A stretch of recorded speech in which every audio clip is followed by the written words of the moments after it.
Guilherme Carey, o pai das missões modernas, 1761-1834. O menino Guilherme Carey era apaixonado pelo estudo da natureza. Enchia seu quarto de coleções de insetos, flores, pássaros, ovos, ninhos, etc. Certo dia, ao tentar alcançar um ninho de passarinhos, caiu de uma árvore alta. Ao experimentar a segunda vez, caiu novamente. Insistiu a terceira vez. Caiu e quebrou uma perna. Algumas semanas depois, antes de a perna sarar, Guilherme entrou em casa com um ninho na mão. "Subiste a árvore novamente?" exclamou sua mãe. "Não pude evitar. Tinha de possuir um ninho, mamãe", respondeu o menino. Disse que Guilherme Carey, fundador das missões atuais, não era dotado de inteligência superior e nem de qualquer dom que deslumbrasse os homens.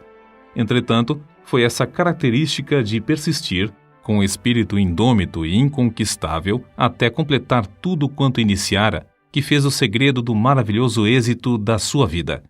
Quando Deus o chamava a iniciar qualquer tarefa, permanecia firme, dia após dia, mês após mês, ano após ano, até acabá-la. Deixou o Senhor utilizar-se de sua vida não somente para evangelizar durante um período de 41 anos no estrangeiro, mas também para executar a façanha, por incrível que pareça, de traduzir as Sagradas Escrituras em mais de 30 línguas. O avô e o pai do pequeno Guilherme pertenciam à igreja anglicana e eram sucessivamente professor e sacristão da paróquia. Assim, o filho aprendeu o pouco que o pai podia ensinar-lhe. Mas não satisfeito com isso, Guilherme continuou seus estudos sem mestre. Aos 12 anos, adquiriu um exemplar do vocabulário latino, organizado por Ditch, o qual decorou. Aos 14 anos, iniciou a carreira como aprendiz de sapateiro. Na loja encontrou alguns livros, dos quais se aproveitou para estudar. Assim, iniciou o estudo do grego. Foi nesse tempo que chegou a reconhecer que era um pecador perdido e começou a examinar cuidadosamente as Escrituras. Não muito depois da sua conversão, com 18 anos de idade, pregou o seu primeiro sermão. Ao reconhecer que o batismo por imersão é bíblico e apostólico, deixou a denominação a que pertencia. Tomava emprestados livros para estudar e, apesar de viver em pobreza, adquiria alguns livros usados. Um de seus métodos para aumentar o conhecimento de outras línguas consistia em ler diariamente a Bíblia em latim, em grego e em hebraico. Com a idade de 20 anos, casou-se. Os membros da igreja onde pregava, entretanto, eram pobres, e Carey teve de continuar seu ofício de sapateiro para ganhar o pão cotidiano. O fato de o Sr. Old, seu patrão, exibir na loja um par de sapatos fabricados por Guilherme como amostra, provava a habilidade do rapaz. Foi durante o tempo em que ensinava geografia em Malton que Carey leu o livro As Viagens do Capitão Cook, oportunidade em que Deus falou à sua alma acerca do estado abjeto dos pagãos sem o Evangelho. Na sua tenda de sapateiro, afixou na parede um grande mapa mundi, que ele mesmo desenhara cuidadosamente. Incluíra nesse mapa todos os dizeres disponíveis, o número exato da população, a flora e a fauna, as características dos habitantes, etc., de todos os países. Enquanto consertava sapatos, levantava os olhos de vez em quando para o mapa e meditava sobre as condições dos vários povos e a maneira de os evangelizar. Foi assim que sentiu mais e mais a chamada de Deus para preparar a Bíblia para os muitos milhões de hindus na própria língua deles. A denominação a que Guilherme pertencia, depois de aceitar o batismo por imersão, achava-se em grande decadência espiritual. Alguns ministros reconheceram a gravidade da situação e concordaram em passar 1 hora em oração na primeira segunda-feira de todos os meses, pedindo a Deus um grande avivamento.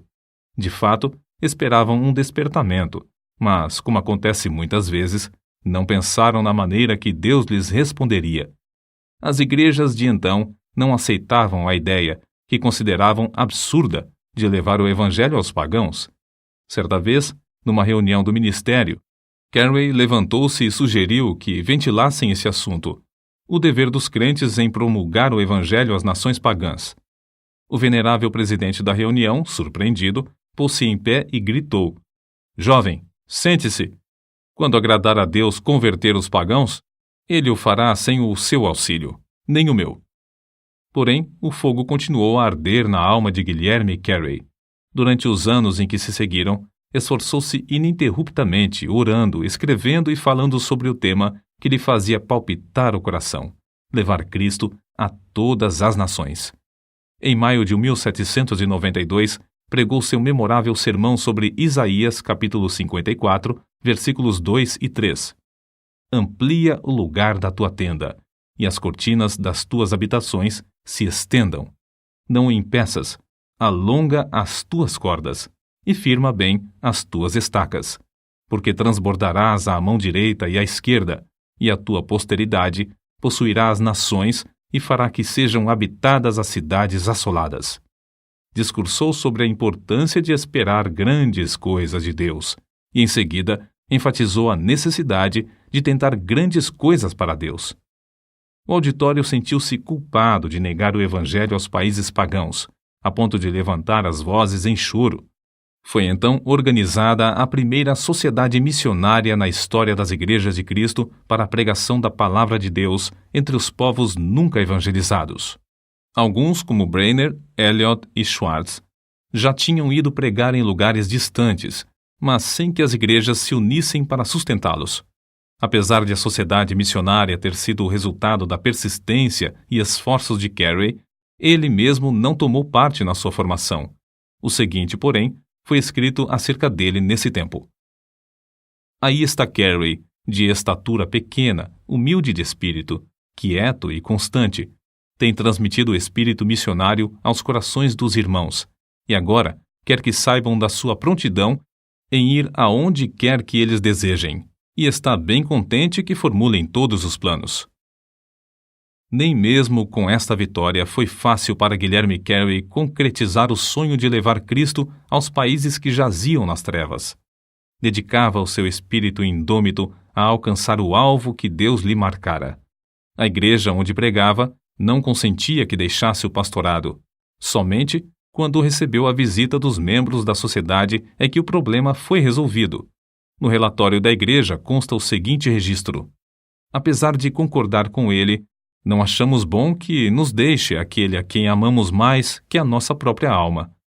Entretanto, o que mais sentiu foi quando a sua esposa recusou terminantemente deixar a Inglaterra com os filhos. Carey estava tão certo de que Deus o chamava para trabalhar na Índia que nem por isso vacilou. Havia outro problema que parecia insolúvel. Era proibida a entrada de qualquer missionário na Índia. Sob tais circunstâncias, era inútil pedir licença para entrar.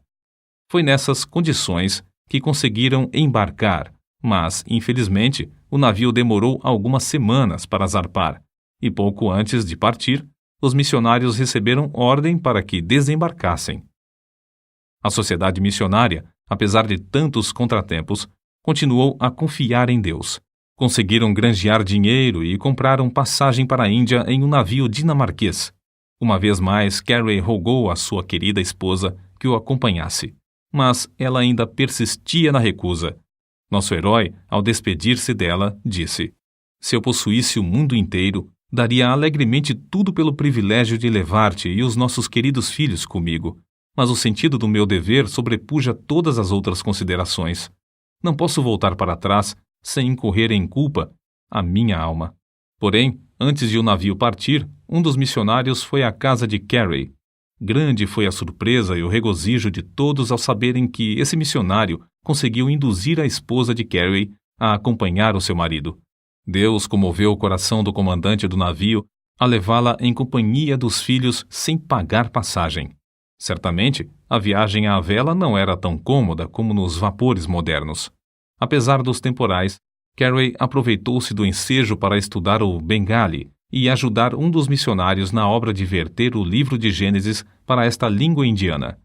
Guilherme Carey aprendeu suficiente o Bengali durante a viagem para conversar com o povo. Pouco depois de desembarcar, começou a pregar, e os ouvintes vinham para ouvir em número sempre crescente. Carey percebeu a necessidade imperiosa de o povo possuir a Bíblia na própria língua e, sem demora, entregou-se à tarefa de traduzi-la. A rapidez com que aprendeu as línguas da Índia é uma admiração para os maiores linguistas. Ninguém sabe quantas vezes o nosso herói se mostrou desanimadíssimo na Índia. A esposa não tinha interesse nos esforços de seu marido e enlouqueceu. A maior parte dos ingleses com quem Carey teve contato o tinham como louco. Durante quase 2 anos, nenhuma carta da Inglaterra lhe chegou às mãos. Muitas vezes faltava aos seus dinheiro e alimento. Para sustentar a família, o missionário tornou-se lavrador da terra e empregou-se em uma fábrica de anil.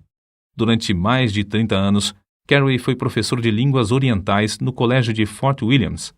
Fundou também o Serampore College para ensinar os obreiros. Sob a sua direção, o colégio prosperou, preenchendo um grande vácuo na evangelização do país.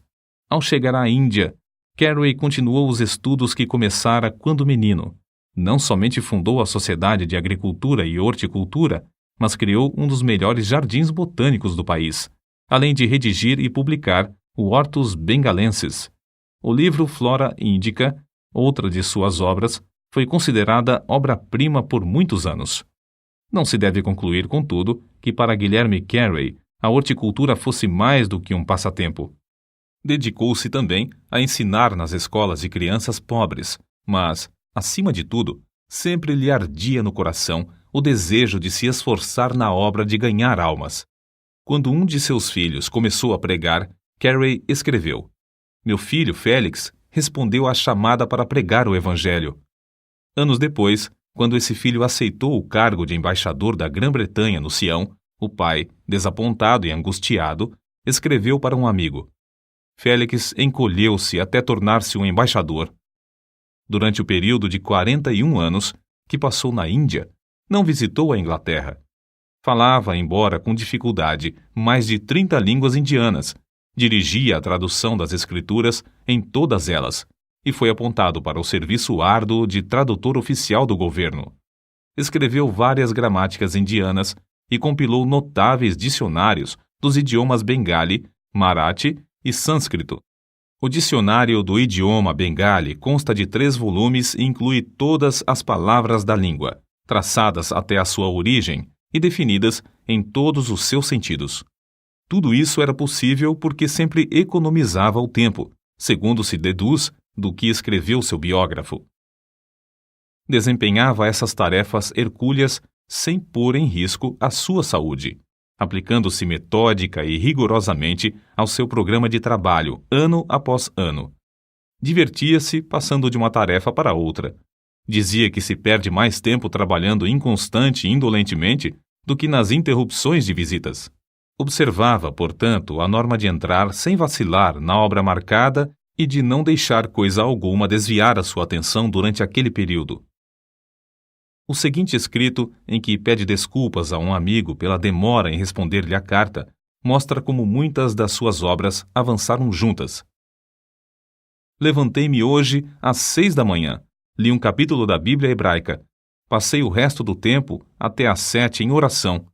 Então, assisti ao culto doméstico em Bengali com os criados. Enquanto esperava o chá, li um pouco em persa, com um munshi que me esperava. Li também, antes de comer, uma porção das escrituras em hindustani. Logo depois de comer, sentei-me com um pundit que me esperava, para continuar a tradução do sânscrito para o Ramayana. Trabalhamos até às 10 horas, quando então fui ao colégio para ensinar até quase às 14 horas. Ao voltar para casa, li as provas da tradução de Jeremias em Bengali, só findando em tempo para jantar. Depois do jantar, traduzi, ajudado pelo pundit-chefe do colégio, a maior parte do capítulo 8 de Mateus em sânscrito.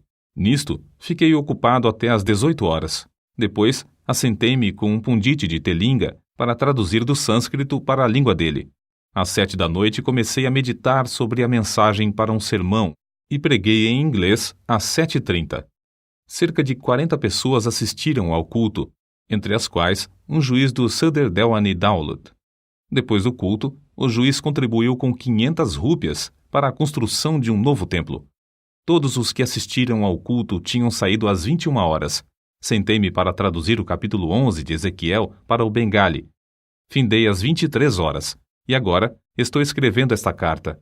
Depois, encerrei o dia com oração. Não há dia em que disponha de mais tempo do que isto, mas o programa varia.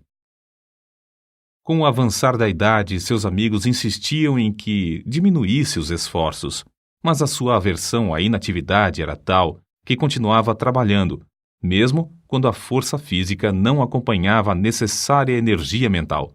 Por fim, viu-se obrigado a ficar de cama, onde continuava a corrigir as provas das traduções. Finalmente, em 9 de junho de 1834, com a idade de 73 anos, Guilherme Carey dormiu em Cristo. A humildade era uma das características mais destacadas da sua vida. Conta-se que, no zênite da fama, ouviu certo oficial inglês perguntar cinicamente: "O grande Dr. Carey não era sapateiro?" Carey, ao ouvir casualmente a pergunta, respondeu: "Não, meu amigo, eu era apenas um remendão." Quando Guilherme Carey chegou à Índia, os ingleses negaram-lhe permissão para desembarcar. Ao morrer, porém, o governo mandou içar as bandeiras à meia haste em honra de um herói que fizera mais pela Índia do que todos os generais britânicos. Calcula-se que tenha traduzido a Bíblia para a terça parte dos habitantes do mundo. Assim escreveu um de seus sucessores, o missionário Wenger. Não sei como Carey não conseguiu fazer nem a quarta parte das suas traduções. Faz cerca de 20 anos, em 1855, que alguns missionários, ao apresentarem o Evangelho no Afeganistão, acharam que a única versão que esse povo entendia era o Pushto, feita em Serampore por Carey. O corpo de Guilherme Carey descansa, mas a sua obra continua a servir de bênção a uma grande parte do mundo.